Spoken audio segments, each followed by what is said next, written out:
వరంగల్ జిల్లాలో KU BRSP తీవ్ర ఆందోళనకు దిగింది. మాజీ ముఖ్యమంత్రి కేసీఆర్ కు నోటీసులు ఇవ్వడం తెలంగాణ నేలకే అవమానమని ఫైర్ అయ్యారు. సీఎం రేవంత్ రెడ్డి నేతృత్వంలోని కాంగ్రెస్ ప్రభుత్వం రాజకీయ వేధింపులకు పాల్పడుతుందని కేయూ బీఆర్ఎస్పీ ఆరోపించింది. కేయూ మొదటి గేటు వద్ద రాష్ట్ర ప్రభుత్వం దిష్టిబొమ్మను దహనం చేశారు. ఉద్యమ కాలంలో ఎన్నో కేసులు, నిర్బంధాలను ఎదుర్కొని తన ప్రాణాలు సైతం లెక్క చేయకుండా తెలంగాణ రాష్ట్రాన్ని సాధించిన మహానాయకుడైన కేసీఆర్ కు నోటీసులు ఇవ్వడం ప్రభుత్వ దివాలాకోరుతనానికి నిదర్శనమని విద్యార్థి నేతలు మండిపడ్డారు.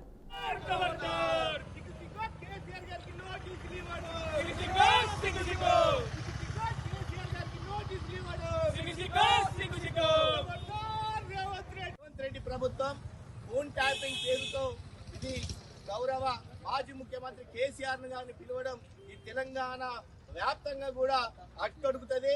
మీరేందనంటే కావాలనే కేసీఆర్ గారి పైన నిందలు మోపే కుట్ర చేస్తున్నారు. కానీ కేసీఆర్ గారు తెలంగాణ తెచ్చిన నాయకుడు. ఈ రోజు 33 జిల్లాలు ఉన్నాయంటే అది కేసీఆర్ గారే.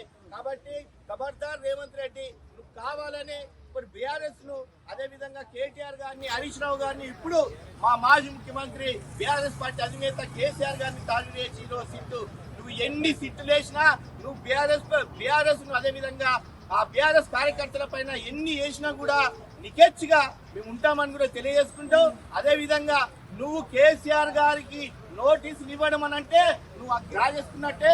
ఖబర్దార్, రానున్న రోజుల్లో ఈ తెలంగాణ రాష్ట్ర ప్రజలే